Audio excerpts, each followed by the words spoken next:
Cricket football के बाद सबसे ज्यादा पसंद और खेला जाने वाला खेल है। वैसे तो क्रिकेट अनिश्चितताओं वाला गेम है, लेकिन क्रिकेट जगत में कुछ ऐसे धुरंधर भी हुए हैं जो अपने दम पर पूरी बाजी पलट देने में सक्षम थे। आज हम बात करेंगे एक ऐसे ही खौफनाक बल्लेबाज की जिसका नाम सुनकर ही बॉलरों के पसीने छूट जाते थे। 2 बार आईसीसी क्रिकेट विश्व कप विजेता सर विवियन रिचर्ड्स का जन्म 7 मार्च 1952 को सेंट जॉन्स एंटीगुआ में हुआ था। सन 1970 ये वो वक्त था जब पूरी दुनिया में वेस्ट इंडीज क्रिकेट टीम का जलवा था। ठीक 4 साल बाद वो दौर आया जब इस टीम को मिलने वाला था एक ऐसा क्रिकेटर जिसकी विनाशकारी बल्लेबाजी के सामने बड़ी से बड़ी टीम ताश के पत्तों के समान बिखर जाती थी। विव रिचर्ड ने सन 1974 में भारत के खिलाफ टेस्ट क्रिकेट में कदम रखा था। अपने दूसरे ही मैच में उन्होंने नाबाद 192 रन बना डाले। अपनी दमदार शुरुआत से विव रिचर्ड ने आते ही अपनी काबिलियत साबित कर दी थी। ठीक 2 साल बाद 1976 में रिचर्ड ने 11 टेस्ट मैचों में 7 शतकों की मदद से 90 की औसत से 1710 रन बनाए, जो अपने आप में एक रिकॉर्ड था जो अगले 30 वर्षों तक बना रहा। यह रिकॉर्ड मोहम्मद यूसुफ ने 2006 में तोड़ा।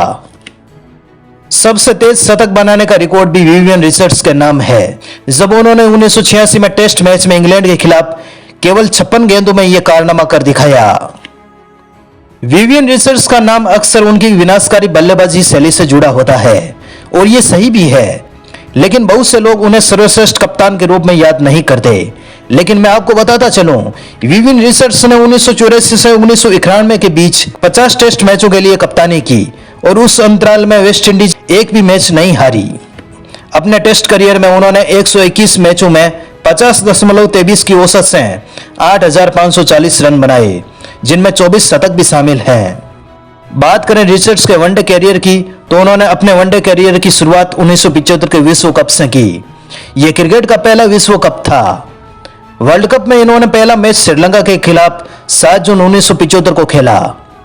वर्ल्ड कप का फाइनल का मुकाबला ऑस्ट्रेलिया और वेस्ट इंडीज के बीच हुआ, जिसमें वेस्ट इंडीज ने एक ऐतिहासिक जीत दर्ज की और क्रिकेट का पहला विश्व चैंपियन बनी।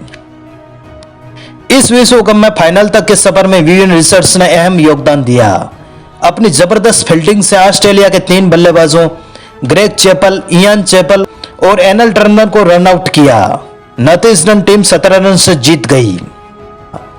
साल 1976 में टेस्ट मैचों में रिचर्ड्स का अहम योगदान रहा। इस साल इन्होंने इंग्लैंड के खिलाफ टेस्ट सीरीज में 829 रन बनाए, जिसमें ओवर के मैदान में 291 रनों की हाईएस्ट पारी खेली। फिर आया साल 1979 का दूसरा विश्व कप। इस विश्व कप में विवियन रिचर्ड का बल्ला खूब चला। फाइनल मैच में इन्होंने 138 रनों की पारी खेलकर अपनी टीम को दूसरी बार विश्व विजेता बनाया। साल 1986 में इन्होंने न्यूजीलैंड के खिलाफ शतक बनाने के साथ साथ 5 विकेट भी लिए। विवियन रिचर्ड का यह रिकॉर्ड 2005 तक अटूट रहा। वर्ष 1984 में इंग्लैंड के खिलाफ वनडे मैच में खेली गई इनकी 189 रन की पारी वनडे कैरियर की सबसे महान पारियों में से एक थी। सबसे बड़ी बात यह है कि यह पारी कोई ओपनर के तौर पर नहीं, बल्कि 4 नंबर की बल्लेबाजी करके बनाई गई थी। ये पारी आज तक वनडे मैचों में 4थे नंबर पर बल्लेबाजी करके बनाए गए सबसे ज्यादा रनों में से एक है। फिर आया साल 1983 का वर्ल्ड कप। ये वो वर्ल्ड कप था जब भारत ने कपिल देव की कप्तानी में अजय वेस्ट इंडीज को हराकर जीता था। फाइनल मुकाबले में कपिल देव ने मदन लाल की गेंद से विवियन रिचर्ड का शानदार कैच लिया था, जिसकी चर्चा आज भी होती है। एक्सपर्ट बता रहे हैं कि यह कैच भारत की जीत के लिए टर्निंग पॉइंट साबित हुआ। बहुत कम लोगों को मालूम होगा कि मदन लाल ने यह ओवर जबरदस्ती किया था। नतीजतन विवियन रिचर्ड का महत्वपूर्ण विकेट मिला। 1983 का वर्ल्ड कप हारने के बाद वेस्ट इंडीज टीम भारत दौरे पर आई। उन्होंने कहा कि भारत ने यह विश्व कप धोखे से जीता है। फिर वेस्ट इंडीज टीम ने भारतीय टीम को अपने ही घर के मैदानों में जमकर धोया था।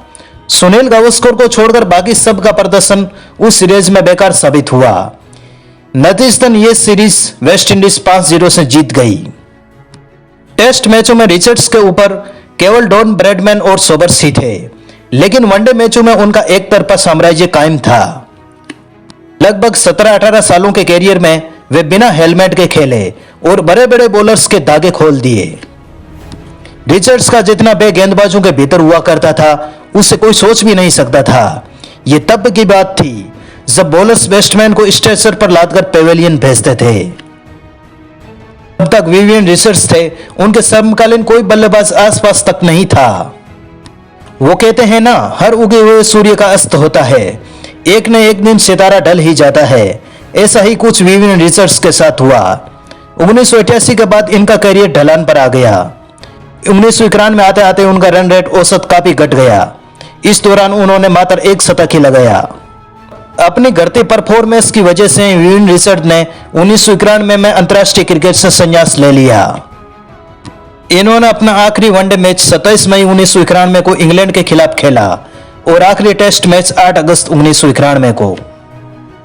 बात करें इनके वनडे कैरियर की तो उन्होंने 187 वनडे मैचों में 47 की औसत से 6,721 रन बनाए हैं और इसके अलावा वनडे मैचों में 99 विकेट भी झटके, जिनमें से 33 विकेट तो भारत के खिलाफ लिए थे। विवियन रिचर्ड्स 1975 से 1979 तक विदेशी जमीन में सबसे खौफनाक बल्लेबाज रहे। वेस्ट इंडीज टीम हर वो मैच जीती थी जिस मैच में रिचर्ड्स ने शतक मारा था। 21 बार मैन ऑफ द मैच रहने वाले विवियन रिचर्ड्स मास्टर ब्लास्टर और स्वैगर के नाम से जाने जाते थे। आज तक ऐसे बल्लेबाज के लिए वेस्ट इंडीज टीम ही नहीं पूरा क्रिकेट जगत तरस रहा है, लेकिन उनका ये पद आज तक खाली है। यही नहीं, विवियन रिचर्ड्स ने एंटीगुआ के लिए फुटबॉल भी खेला था। 1994 में उन्होंने क्रिकेट की सेवाओं के लिए order of the British empire का अधिकारी नियुक्त किया गया। रिचर्ड्स का भारतीय अभिनेत्री नीना गुप्ता के साथ एक संक्षिप्त संबंध था और एक बच्चे के पिता भी बने जिसका नाम मसाबा है। सर विवियन रिचर्ड्स के नाम स्टेडियम नॉर्थ साउंड, एंटीगुआ और बरमुंडा में स्टेडियम इनके नाम है, जिसमें 2007 का विश्व कप खेला गया था। विवियन रिचर्ड्स के बारे में ये जानकारी आपको कैसी लगी, कमेंट बॉक्स में अपनी राय जरूर दीजिए। इस वीडियो में इतना ही, मिलते हैं किसी नई वीडियो में नए टॉपिक के साथ। धन्यवाद।